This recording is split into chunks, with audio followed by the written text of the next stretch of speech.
Hi guys, so I'm coming to you today with an Armada video, and today we're talking about objectives, specifically the objective Hyperspace Assault. So this being my first objectives video, I'm going to give you a brief overview. Basically, when you're building a list, one of the things you're supposed to do in addition to your ships and squadrons and upgrades is you're also supposed to bring 3 objectives: a yellow, a red, and a blue. One of the things that goes into building your list is picking these 3 objectives, and these should be objectives that are going to benefit you when you become the second player. So after the initiative is determined, whoever is the first player will choose one of the 3 cards from the second player's objectives. So if you're the first player, it doesn't matter what objectives you picked, they're not going to be in use. But if you're the second player, therefore you have the disadvantage because you are not going to have initiative any of the 6 turns of the game. You want objective cards, you want all 3 that are going to benefit you in some way. If you're the first player, you're going to have 3 choices from the second player's objective cards, and you want to pick the one that is going to damage you the least and hopefully help you the most. So there's a little bit of trade-off either way, but most of the objective cards have a clear advantage for the second player. Today, we're going to talk about Hyperspace Assault. This is one of our yellow objectives, and it reads, before deploying fleets, the second player sets aside one of his small or medium ships and up to 3 of his squadrons. He does not deploy them during setup. Then he places 3 objective tokens in the play area beyond distance 3 of both players' edges. The special rule: at the start of any round after the first round, the second player can deploy the ship and squadrons as he set aside at distance 1 of 1 objective token. Then remove all objective tokens. The ship can be deployed overlapping squadrons. The first player places those squadrons as though the ship had overlapped them while executing a maneuver.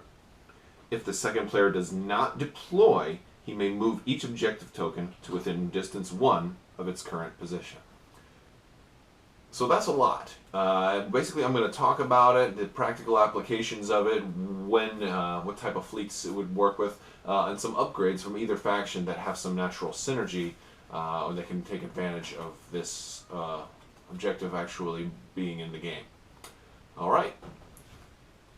So I have a standard, 3x6 play area here, and I basically use the little markers to kind of show you the setup zone, which is most of the map, but it has to be distance 3 of either player's edge, distance 5 of the corner. This is basically the setup area.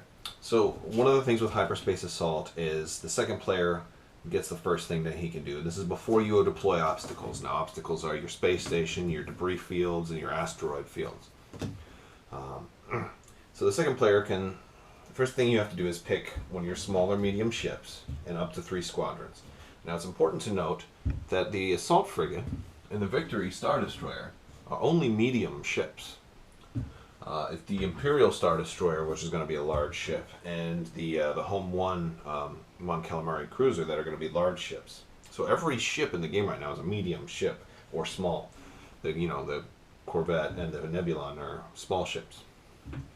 So you pick what you want. Basically, essentially what this is it's reinforcements that you're going to get later on in the game, and you're going to take 3 of these tokens here, and you're going to put them in different places on the map. Okay. Now here's an example. I have them spread out.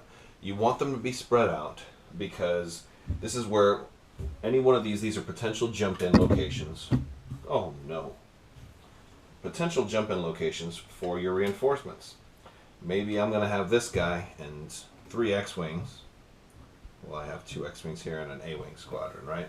So maybe I'm going to have this Assault Frigate and 3 squadrons jump in, on turn 3. The good thing about this is that the first turn, you're not going to... Well, the good thing for your opponent is the first turn you're going to have 1 less ship and less squadrons. However, the first turn, 9 times out of 10, is just movement. It's not until the second turn that you're likely to see some shots fired. And sometimes if people are playing cautiously, you're not even going to see fire on the second turn. The third turn is where there's almost always shots fired. So it gives you some definite maneuvering capability. One excellent choice is to potentially go with a ship that's not as maneuverable. Now this ship is moderately maneuverable. It can do up to speed 3, but what you're going to be able to do is at the start of a turn, you're going to be able to put it at distance 1 of one of these markers. So I could say, boom, it warps in right there, or boom, it warps in right there, or maybe this way. And you can kind of pick how you're going to deploy it, or even facing that way, or over here. What you don't want to do at this setup phase is group all 3 of them together. Alright? Maybe you're planning on putting the space station over here or something like that. Keep in mind you're the second player, so you're not going to be able to deploy the space station, because maybe the first player is going to deploy the space station and he'll put it over here or over here. But if you put them all together, then all the other player has to do is start on the other side of the board, because he knows that once you eventually jump in, you're going to be stuck all the way over here and you're not going to have any tactical advantage. So the tactical advantage here seriously goes to the second player if they play it right. So I'm going to talk about when should you play it. When should you actually activate it? So let's say I'm going to do a typical setup here. I'm going to place 1 right in here in the middle, 1 over here by the Death Star, and 1 a little bit here in deep space. Alright, then we'll say we deploy our obstacles. I'm going to do a little bit of a random kind of deployment here. Okay. Obstacles are deployed. Let's say I'm the rebel player, I'm player 2. Maybe I'll go with this big ship here. Maybe I'll go... But the problem is, if I go with this ship, that means I'll only have... You know, like he's my biggest ship. If I go with my most powerful ship, he'll be out of the game until he warps in. Now, if I go with my flagship, then I don't have my commander bonus until he warps in. So that's something you want to think about. So you probably don't want to use your flagship for that. Alright, so let's say I have a Nebula and 2 Corvettes and my other stuff. Right, and they're flying in. Let's say by turn 1, they got there. I know I'm not using the maneuver tool because I'm just giving you rough simulations. And then by turn 2 we have 2 Star Destroyers. And of course the Star Destroyers are falling off of the bases,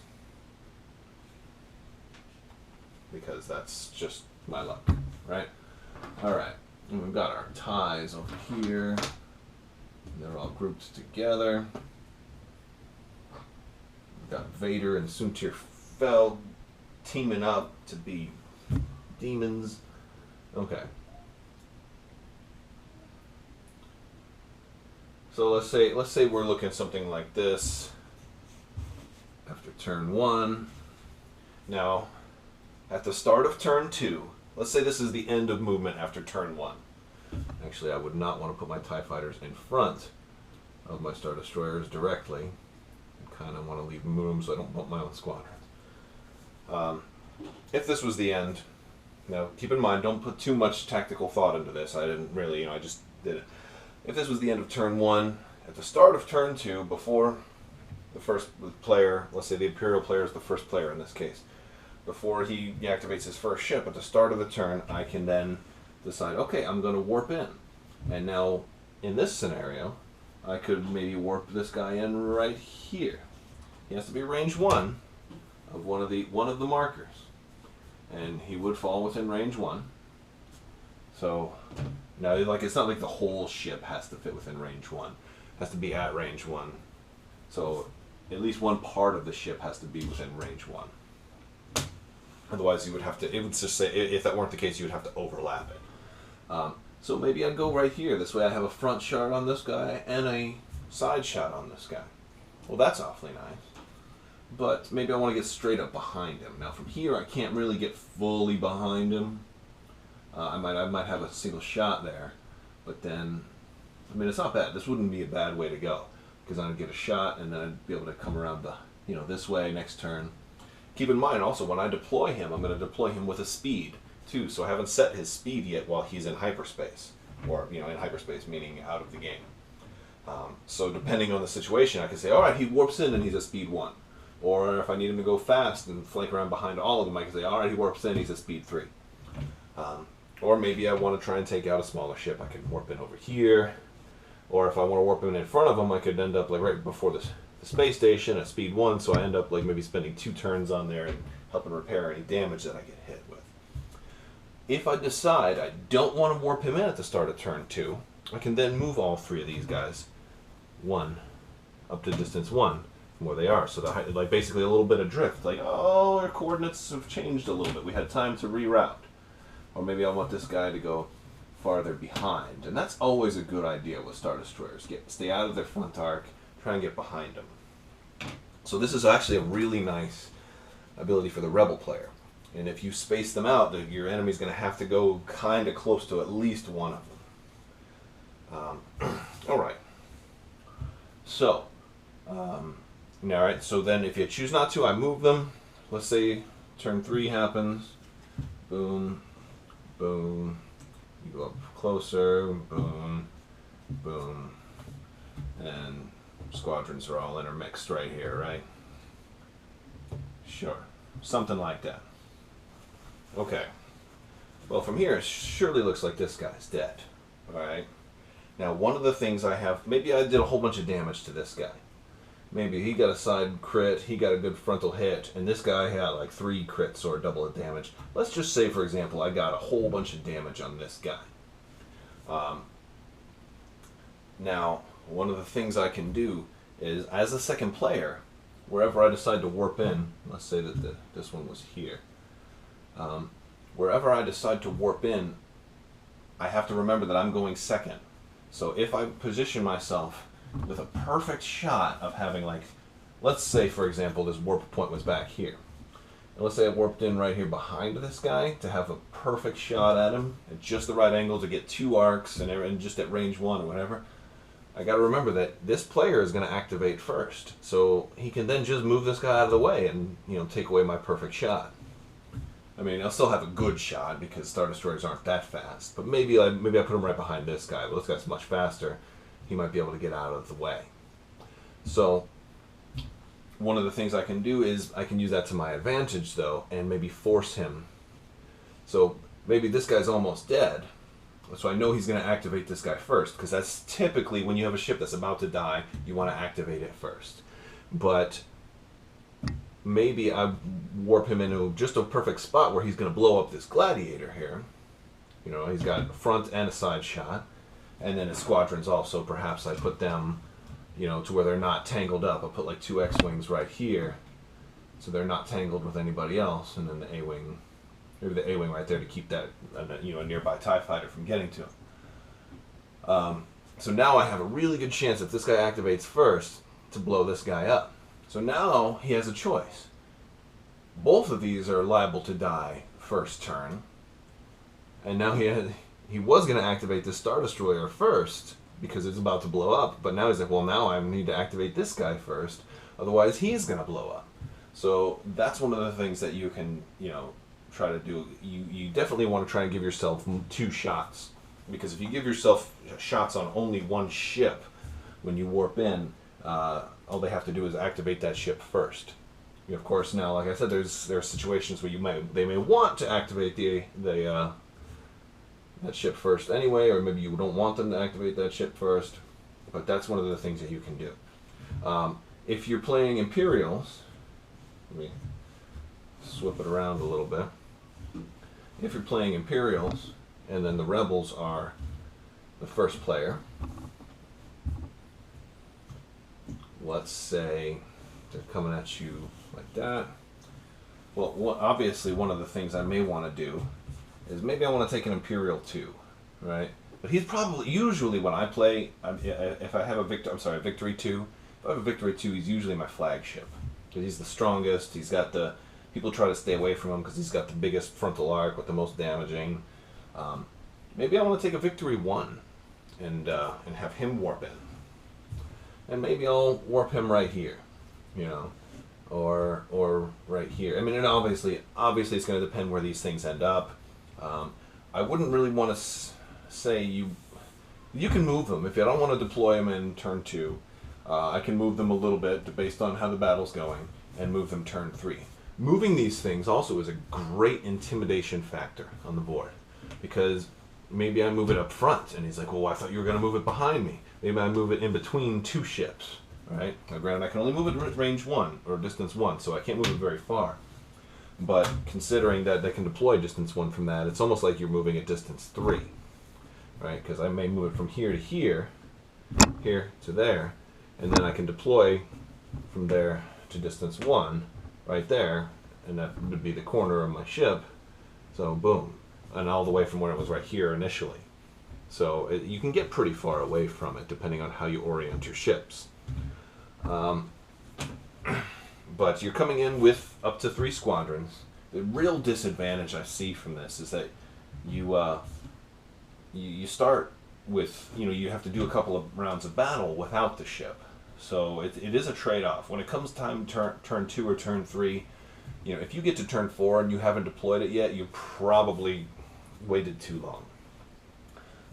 So I would say turn 2 or turn 3, and it all depends. If the enemy's coming at you fast, you probably want to deploy it on turn 2. If the enemy's coming at you really slow, you can afford to wait a little bit longer.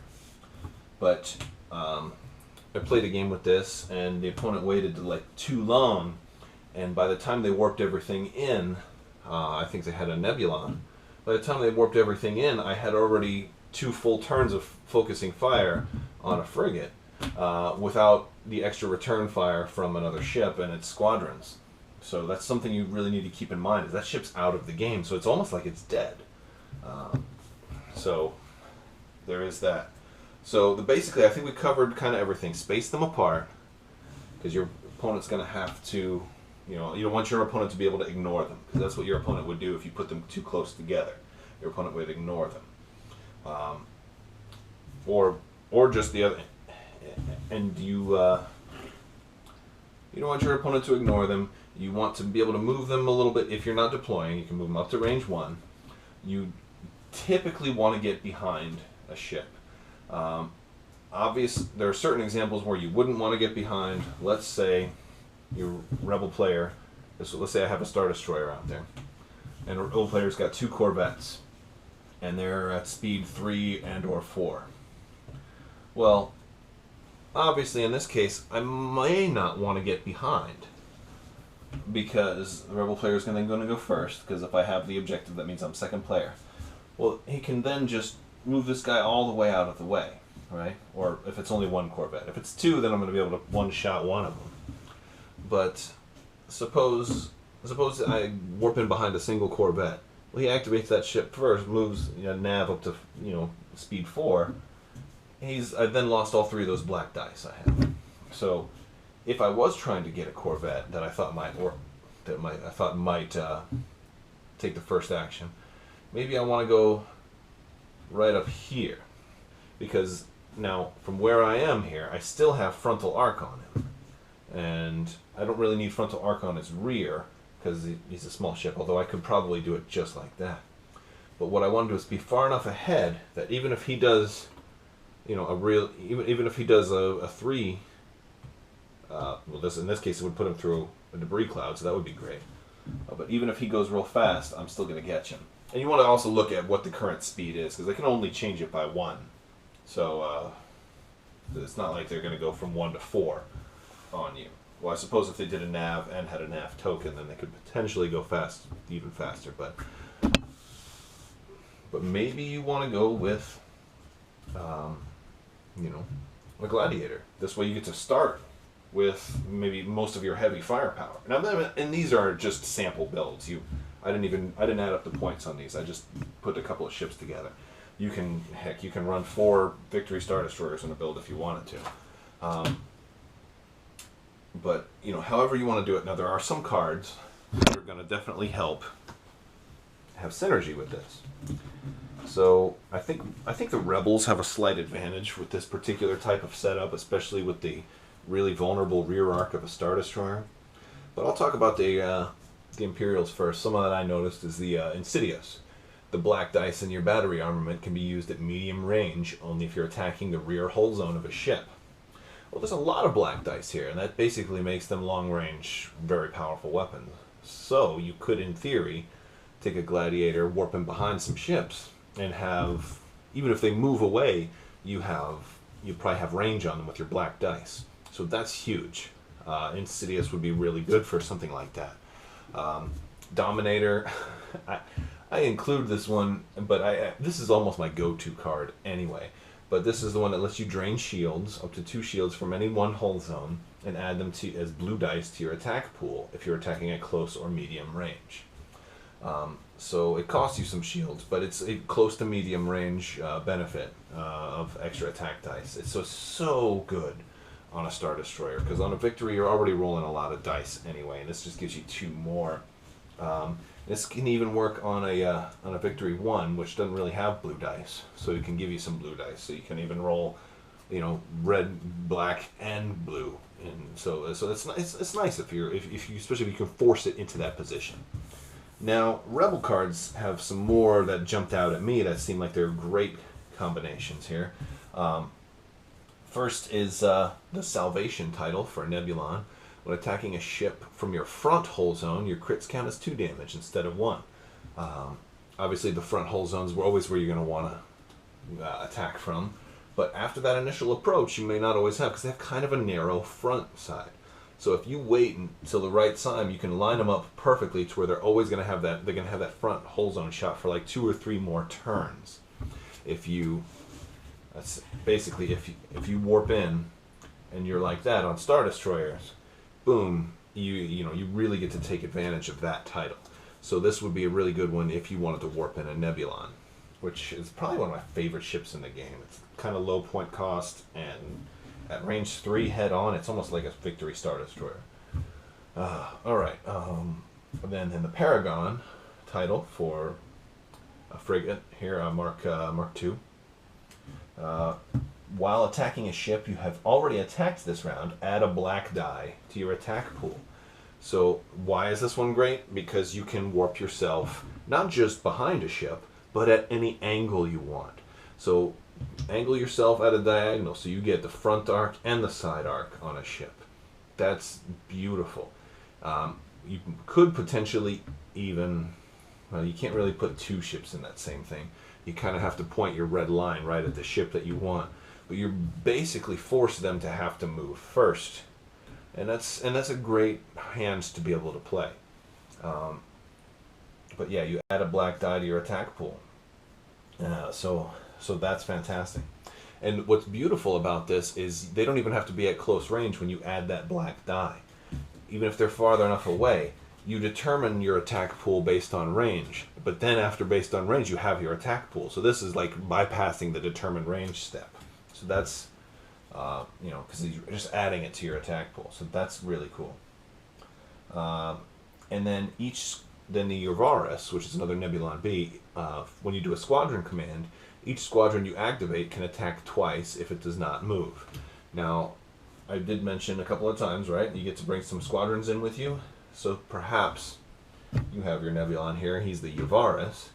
Let's say he comes in with a couple of X-Wings, right? Well, now you're really forced to, and then of course when you warp him in, you can also, that's when you're deploying him, so you set his command dials. And then this is great, because like especially with bombers, or especially with Luke Skywalker, it would really work well with. You warp them in, now they have to move, especially if you warp them between 2 ships, and put Luke or your other X-Wings in range of both ships if they happen to be close enough together. But now they definitely have to move, because in addition to you getting a perfect shot on them, your X-Wing's going to be able to fire 2 times. So that's great, and you can do that with 2 X-Wings. And in this situation, you can deploy with up to 3, but maybe you only do 2, because I think they're, I don't have the card in front of me, but I think their squadron value is only 2. So there's seems like there's more options for a Rebel player. I don't think I would ever suggest using a Corvette as your Hyperspace Assault warpy ship, but I would definitely suggest going with either a Nebulon, or if you have more than one frigate or assault frigate Mark II, then definitely go with one of those 2. So it's up to you which one. If you're an Imperial player, you only have 2 ships currently, because Wave 2 is not here yet. It's still at the printer. But if you're an Imperial player, I would probably go with a Victory 1. I think that would be a lot of fun. But it depends what your opponent's flying. If my opponent is if I'm the Imperial player, and let's say I have 2 victories and a gladiator, and my opponent's got a lot of fast ships, then maybe I'll use a gladiator because I'll be able to warp in behind and then keep pace. If my opponent's got a lot of slower ships, then I have no problem going with a victory. And if I'm doing a mirror match and my opponent's also got Star Destroyers, I'm absolutely doing a victory. Imagine warping this behind another Star Destroyer. You could potentially take it out in maybe one shot. Well, if you did them at an angle to where you got both side arc and front arc, forget about it. That'd be fantastic. So there you go. That is the Hyperspace Assault objective. I hope you like this, and I'll be looking at some more objective cards in the near future. Stay tuned. Thanks for watching. Have a great day.